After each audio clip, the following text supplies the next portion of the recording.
주께서 사랑하시는 성도 여러분, 이렇게 또 귀하게 주님 안에서 복되게 만났습니다. 하나님 사랑 안에서 우리 인사하고 교제하고 또 귀한 말씀을 나눴으면 좋겠습니다. 만나서 반갑습니다. 사랑하고 축복합니다 하고 인사하실까요? 만나서 반갑습니다. 사랑하고 축복합니다. 아멘. 우리 한번 옆 사람을 이렇게 인사하시는데요, 당신은 참으로 행복한 사람입니다 하고 인사하실까요? 당신은 참으로 행복한 사람입니다. 당신은 행복한 사람입니다. 한 번 더 우리 고백하는데 자기 자신에게 고백하는 겁니다. 우리는 참으로 복된 사람들입니다. 고백해 볼까요? 시작. 우리는 참으로 복된 사람들입니다. 아멘. 또 성가대를 통해서 찬송을 통해서도 은혜 받지만 오늘은 또 제 마음을 확 이렇게 은혜를 끼치는 단 한마디의 말이 그렇게 은혜가 되네요. 어디 피아노 쪽인가 어디에서 어린아이의 청한 기도 시간에 아멘 소리가 어떤 아이인지 모르겠으나 어린아이의 그 청한 아멘 소리가 제게 참 은혜가 돼요. 우리 어른들은 아멘을 조용하게 하거나 속으로 하는데 어린아이는 청하게 아멘 아멘 하면서 제게 참 은혜가 돼요. 성도 여러분, 지난주 말씀 완고와 온유 생각나십니까? 특별히 저에게는 지난주의 말씀이 주중에 자꾸 떠오르고 생각나서 각별했던 한 주였습니다. 주님의 마음을 품고 사는 것은 부드럽고 온유한 마음이요, 하나님께서 기뻐하시는 일을 행하는 마음인데, 우리의 마음이 온유하지 못하고 완고하게 고집세게 거칠게 변한다는 것은 옳은 것이 아닌 것을 지난주에 말씀을 통해 나눴습니다. 그런데요, 저는 지난주 지내면서 여러 많은 일을 통해서 이렇게 내가 완고한 사람이구나라는 것을 깨닫는 일들이 많았습니다. 먼저는 첫 번째는 손야원 목사님의 막내 아들의 일을 통해서, 사건을 통해서 마음이 완고해진 저를 보았고요. 또 하나는 장사꾼들의 농간을 통해서 장사치들이 이렇게 농간을 부리는구나 라는 걸 통해서 마음이 상하면서 완고해졌고요. 가까운 사이의 사람과의 의견 차이로 인해서 제 마음이 양보하지 못하고 완고함을 발견했고요. 저는 조금 아프면은 대부분은 견디는 스타일입니다. 그런데 약을 먹어라 못 먹겠다 하고 다투면서 이것도 참 완고함이구나 라는 것을 보면서 내가 생활 속에서 참 완고하고 고집부리는 것이 많구나라는 것을 깨닫게 되었습니다. 또 하나는 깨닫게 된 것은 완고한 이 마음이 온유해지기가 이렇게 힘들구나라는 것이었습니다.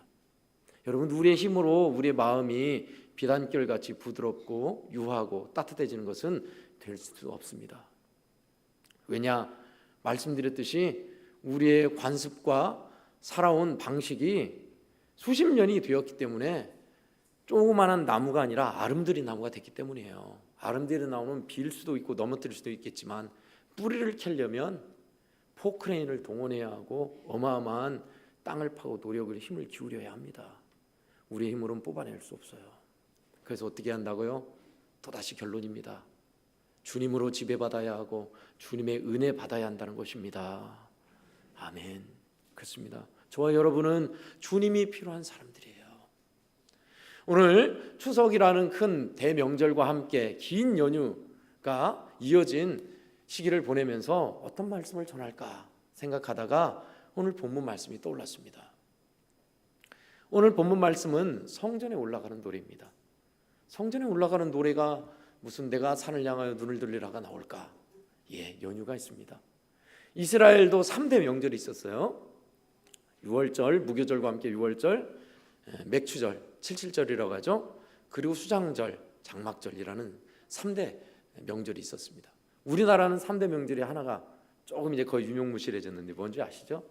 설날 다음에 15일이 지난 정월 대보름이, 그래서 설날, 정월 대보름, 추석이 상대 명절이었어요. 정월 대보름은 이제 거의 유명무실해지고 추석과 설날이 큰 명절이죠. 바로 이 추석, 추수에 대한 기쁨과 감사를 누리는 이때 이스라엘 백성들은 절기가 되면 모든 남성들은 20세 이상 남성들은 예루살렘의 성전에 올라가서 하나님 앞에 예배드리고 예물을 바치고 오는 전례가 있었습니다. 그런데 예루살렘 성전이 여러 곳에 있는 곳이 아니라 이스라엘의 수도인 예루살렘의 한 곳에만 있는 거예요. 그러면 어떻게 해요? 그곳으로 가야죠. 예컨대 성전이 여수 애양원의 한 곳에 있는데 저기 경기도 철원이나 인제에서 사람이 온다고 생각해 보세요. 지금처럼 KTX나 비행기가 없을 때 잘해야 말, 그렇지 않으면 걸어서 온다고 하면 어떨 것 같아요? 길도 도로도 잘 안 닦여 있어요. 가로등도 없어요. 어떨 것 같아요, 여러분? 그렇습니다.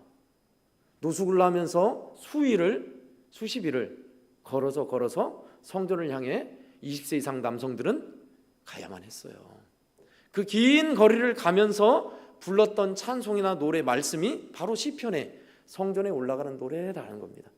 우리 성도 여러분들 한 번씩 들어보셨죠? 그 여러 가지 성전에 올라가는 노래 중에 오늘 말씀이 있는 거예요.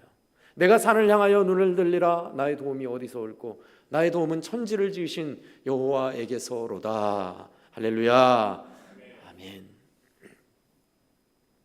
본문에서 이 산은 두 가지 의미로 크게 볼 수 있는데요. 먼저 첫 번째 산은 우리가 장벽, 어려움, 고난이라는 넘어야 할 산을 뜻하고요. 두 번째 의미하는 산은 하나님의 성전이 있는 예루살렘 성전을 뜻하기도 합니다. 두 가지 의미가 다 있어요. 내가 이제 하나님 앞에 예배하러 가는 성전 가는 동안 넘어야 할 수많은 난관과 어려움을 봅니다. 나의 도움이 어디서 올까요? 그렇습니다. 나의 도움은 천지를 지으신 하나님에게서입니다 라는 그 고백으로 읽을 수 있고요. 하나님, 제가 이제 집을 떠나서 멀고 먼 예루살렘 성전을 바라봅니다. 성전에서 예배할 그 하나님이 나의 진정한 도우심인 것을 믿습니다. 이 고백도 맞아요. 둘 다 어떤 고백을 여러분이 취하시든지 간에 괜찮습니다. 저는 오늘 이 말씀을 통해서 이 말씀의 첫 번째 구절에 나의 도움은 천지를 지신 하나님에게 있습니다 라는데 우리가 주목해 봤으면 좋겠습니다. 하나님이 우리를 어떻게 도우시는가요? 그러면 오늘 말씀에는 6가지 도우심이 나옵니다. 먼저 첫 번째는 실족지 않게 하신다. 실족이란 말을 요즘 잘 안 쓰지요. 미끄러져서 넘어지거나 발목이나 팔목이 꺾이는 것을 실족이라고 합니다. 접질린다고 하죠. 삐었다라고 합니다. 발을 딛고 가는데 돌불에 걸리거나 웅덩이에 잘못 들어서 팍 꺾이는 거예요. 심하게 꺾이면 뼈가 부러집니다. 그러나 대부분 인대가 나가거나 뼈가 위골돼서 퉁퉁 붓죠. 그것을 우리 어른들은 우리말로는 접질렸다라고 하거나 삐었다라고 합니다. 그것이 실족이라고 표현하고 있어요. 왜 이게 중요할까요? 실족치 않게 하는 것이. 수십 킬로를 성전을 향해서 걸어가야 하는데 가던 도중에 발목을 다쳐보세요. 어떨 것 같아요? 큰 낭패입니다. 그래서 하나님께서 내 발목을, 내 다리를 지켜주신다라는 말입니다. 우리 인생에도 이런 일이 있을 수 있어요. 우선 6가지를 말씀드리면 실족치 않게 하신다. 졸지도 주무시지도 않으며 늘 눈동자치 보호하신다. 오른쪽에서 그늘이 되어주신다. 환난을 면케하여 주신다. 영원토록 영혼을 지키신다. 출입을 영원토록 지키신다 라는 이 6가지 지켜주신 말입니다. 저는 이 6가지 하나님의 지켜주심이 모두가 다 우리 성도들에게 임하기를 축원합니다. 아멘. 만약에 지금 있는 여러분들, 우리 애양원교회 성도들에게 20세 이상 남성들은 3박 4일 동안 경기도 가평에 있는 필그림 하우스에 가서 3박 4일 동안 수련회를 하고 와라. 하나님께서 그렇게 말씀하셨다고 합시다. 여기에서 경기도 가평까지 수련회. 그런데 다른 교통수단이 아니라 자전거를 타고 갔다 오는 겁니다.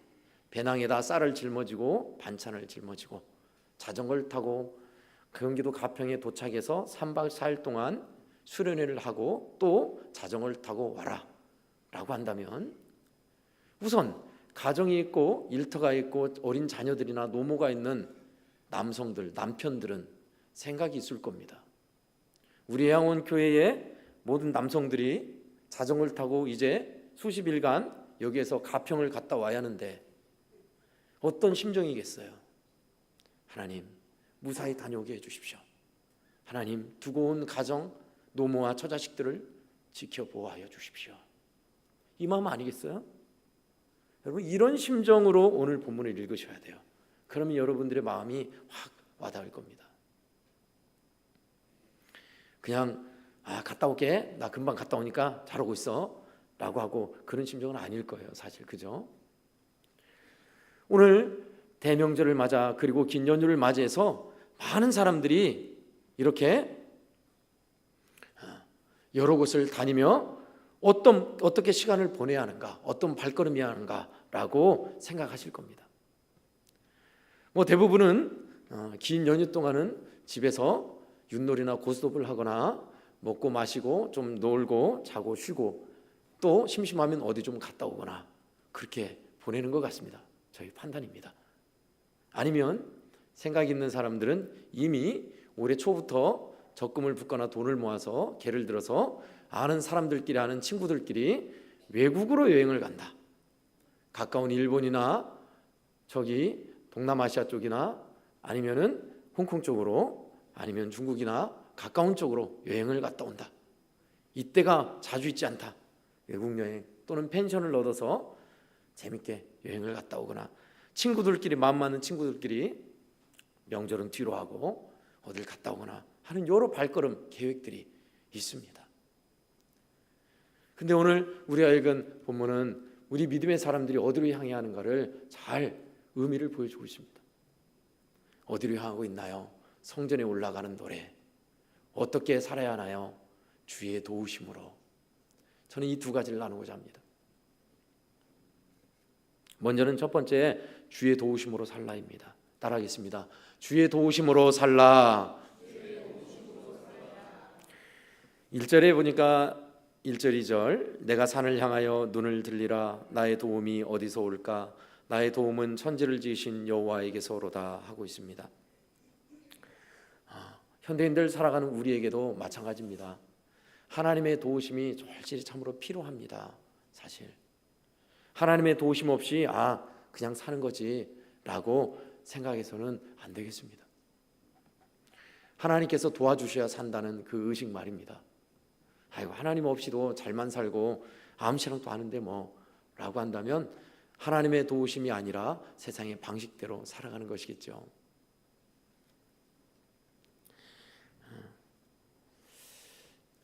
하나님의 도우심으로 사는 사람들, 하나님 내 힘으로는 도무지 안 됩니다. 하나님이 도와주셔야만 하겠습니다 라는 것도 있지만요, 일상에서도 하나님 도와주세요, 잘 감당할 수 있게 도와주세요 라고 하는 사람들. 저는 시편 121편을 찾아보니까 이 시편 121편이 각별하신 목사님 한 분을 보았습니다. 어렸을 때 가난한 집안에서 열심히 공부를 잘했어요. 학생회장을 맡으면서 가난한 시골에서 기도를 하는데 다른 친구들은 다 방언을 받고 은혜를 받고 성령의 은사도 받고, 그런데 나만 그 학생회장이면서 그 학생만 못 받은 거예요. 그래서 하나님께 기도하러 가리라, 나도 좀 은혜를 달라고 기도하리라 해서 기도를 하는데 놀랍게 하나님의 크신 은혜를 체험합니다. 하나님께서 귀하게 그에게 보여주신 놀라운 빛 가운데 나의 아들아 내가 너를 사랑한다, 나는 너를 크게 사용하리라 라는 그 말씀을 듣고 놀라운 하나님의 은사도 받고 은혜도 체험했어요. 그리고 고3이 되어서 목사님이 너는 신학교를 가서 목회자가 되는 게 좋겠다 했는데 집에서 너무너무나 반대를 해요. 집이 완고한 유교 가정이었고 너무너무 자녀에 대해 기대가 컸습니다. 공부를 잘했기 때문에. 그래서 어머니 아버지가 너무 반대가 심하시고 연세가 좀 더 들으시고 연로하시면 그때 신학교를 가겠습니다 하고 공군사관학교를 지원했대요. 공군사관학교를 지원해서 시험도 잘 보고 면접을 보는데 글쎄 신체검사에서 눈이 시력이 안 좋아서 떨어졌습니다. 어떻게 할까 생각하다가 하나님이 원하시는 목회자의 길을 가야 하나 보다 하고 어렵게 부모님께 말씀드렸는데 난리가 난 겁니다. 부모님들이 내가 너를 고작 목사 되라고 이렇게 뼈가 빠지게 고생해서 가르친 줄 아느냐 하면서 아버지가 너무 반대하시는 거예요. 심하게 매질을 하시고 꽁꽁 묶어서 매달아 놓고 때리기도 하시고, 어머니마저 회초를 들고 눈물로 호소하시고, 왜 그 길을 가냐, 다른 길로 가라. 그렇게 고난이 심했답니다. 결국은 끝까지 아버지, 하나님께서 부르신 목회자가 돼서 아버지 어머니께 더 효도하고 잘해드리겠습니다. 그렇게 아무리 말해도 목사를 선택할래 아니면 나를 선택할래, 둘 중에 하나를 선택해라. 그렇게 참 어려웠다고 그래요. 결국은 매를 맞고 집에서 쫓겨나서 추운 겨울에 정처 없이 걸어가는데, 성경 하나 가지고 집을 나왔는데 그 겨울에 어느 다리 밑에서 울면서 펼쳤던 말씀이 오늘 시편 121편 1절 2절이었답니다. 내가 산을 향하여 눈을 들리라. 나의 도움이 어디서 올꼬? 나의 도움은 천지를 지신 여호와에게서로다. 그렇게 나와서 어렵게 남원으로 가서 남원에서부터 시작한 목회가 지금 큰 교회로 많은 사람들에게 은혜를 끼치고 위로와 소망을 주는 목회를 잘하고 계세요. 어떤 분이신지 궁금하시죠? 여러분들도 잘 아시는 세eden 교회 소강성 목사님 이야기입니다.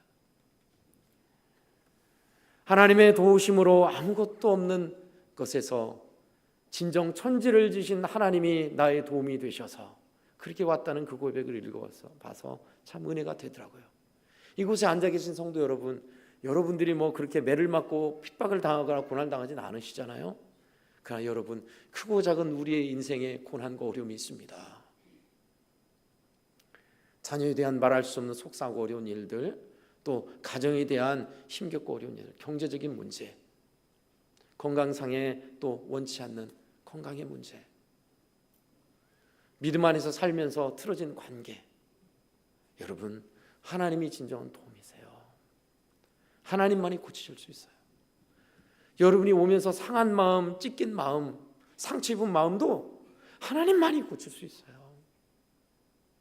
긁힌다고 표현하나요? 요즘은 긁힌 제 마음도 참 하나님의 방법이 묘합니다. 어린아이의 아멘 소리로 하나로 단번에 치유하시는, 여러분, 하나님은 그런 분이십니다. 그렇죠? 우리가 믿는 하나님은 그런 분이세요. 지금 이 자리에 임재하셔서 은혜 주시는 이 하나님, 명절에 우리가 가야 할 발걸음은, 우리가 얻을 힘의 원천은 바로 이 하나님의 도우심으로 사는 겁니다. 할렐루야. 아멘. 저는 어렸을 때, 아주 어렸을 때는 명절이 좋았죠. 먹을 것도 많고 용돈도 받고 1년에 한 번, 두 번 입는 새 옷도 입고. 청년이 되면서 명절이 별로 안 좋더라고요. 여기저기 사람들 오고 명절이 끝나고 나면 그 후유증도 싫고 그냥 평범한 날만 있었으면 좋겠다. 긴 명절 동안 연휴가 있는 시간에는 여러분들은 가장 좋은 때가 바로 연휴가 되기 직전이 제일 좋은 법입니다. 그러지 않나요? 오늘만 일하면 앞으로 열흘간 쉰다. 그렇죠? 얼마나 좋습니까? 일이 전혀 힘들지 않고 너무 좋죠. 그러나 제일 힘든 때가 언제입니까?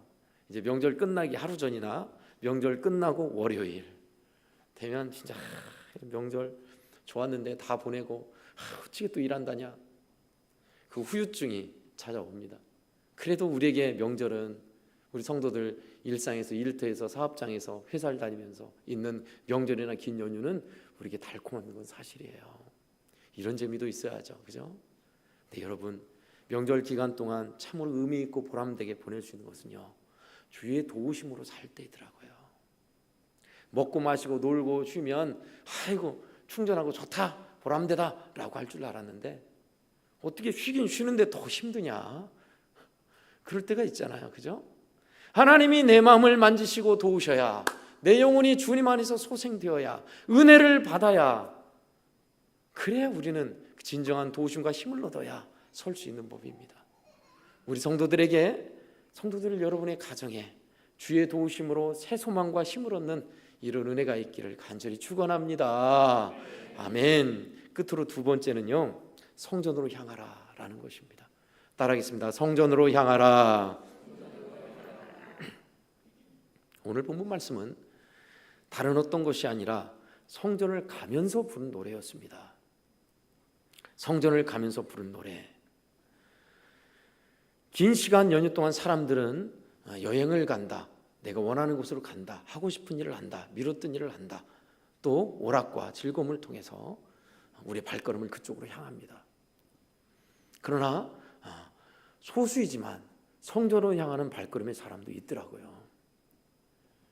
지난주에 알고 지내는 아는 한 권사님이 그러시더라고요. 긴 연휴 동안 뭐 하십니까? 물어보니까 목사님, 저는 남편에게 2박 3일 휴가를 얻었어요. 그러더라고요. 명절인데 휴가를 얻어서 어딜 가시나? 알고 보니까 남편한테 양해를 구하고 밥은 차려주지만 교회 성전에 가서 성경 통독을 하려고 해요. 그러시더라고요. 명절이 있으면 맨날 그냥 무료하게 보내는 게, 그래서 이번에는 그렇게 하려고 한다는 그 오늘 권사님의 고백이었습니다. 소수이지만 지금은 어떤지 모르겠어요. 기도원에 명절 집회가 있어서 찬양 복음성가 부르는 분들 초청하거나 간증 집회를 합니다. 그러면 거기 가서 찬송도 부르고 기도도 하면서 은혜를 받고 오는 사람도 있습니다. 성전을 향하는 사람들이죠. 그래서 여러분들이 명절날에는 친인척을 찾아보거나 고향을 가거나 하지 말고 다 여러분들이 섬기는 교회로 가십시오, 기도원으로 가십시오, 그런 내용이 아니에요. 우리가 향할 곳, 있어야 할 곳은 성전입니다. 성전이란 하나님의 임재가 있는 곳을 성전이라고 합니다. 그죠? 주님과 나와의 교통이 있는 곳을 성전이라 합니다.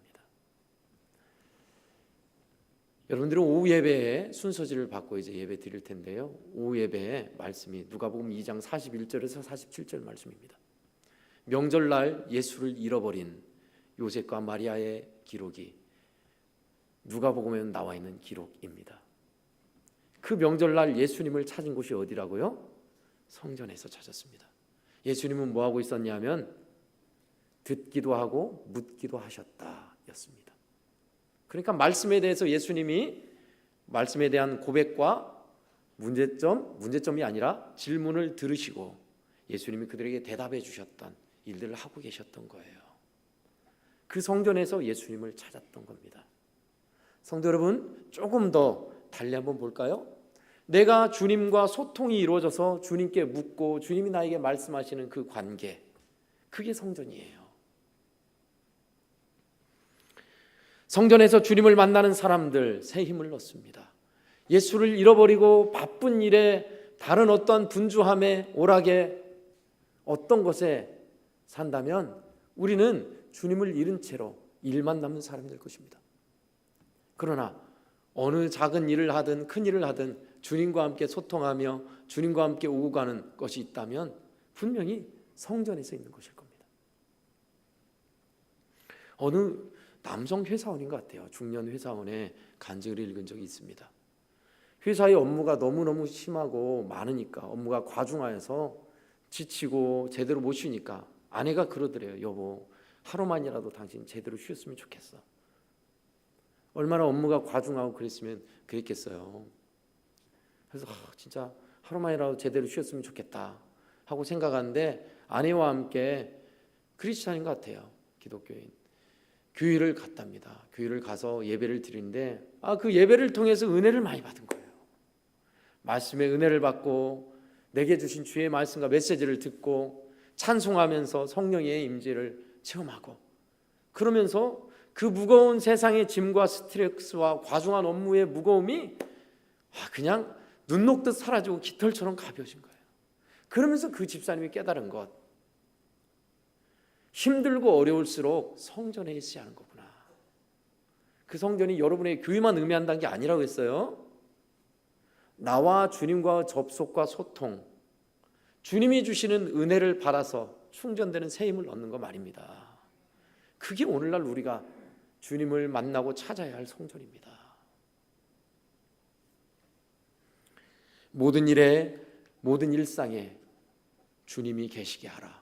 하나님으로 하나님 되시게 하라. 그렇다면 분명히 우리 주님이 성도 여러분에게 새 힘을 주시고 새 은혜를 주시고 소망으로 가득한 인생으로 주님이 그렇게 만드실 줄 믿습니다. 연휴가 깁니다. 이제 오늘 예배 드리고 내일은 추석이고 또 연휴가 4, 5일 더 있을 겁니다. 모든 일에서 우리 주님의 도우심과 은혜를 힘입어 살고 주님과 접속하고 삶으로 성전된 삶을 사시는 우리 애양호교회 모든 성도들 되시기를 예수님의 이름으로 축원합니다. 아멘. 하나님 아버지 감사합니다. 긴 명절 우리에게 귀한 말씀 들려주시니 고맙습니다. 고마우신 주의 도우심과 은혜로 살아가는 저희들 되게 해 주시옵소서. 하나님, 연휴와 명절 기간에 우리 성도들의 가정마다 주님과 접속과 소통이 있게 하여 주셔서 말할 수 없는 기쁨과 감사와 소망이 넘치게 주시옵소서. 예수님의 이름으로 기도하옵나이다. 아멘.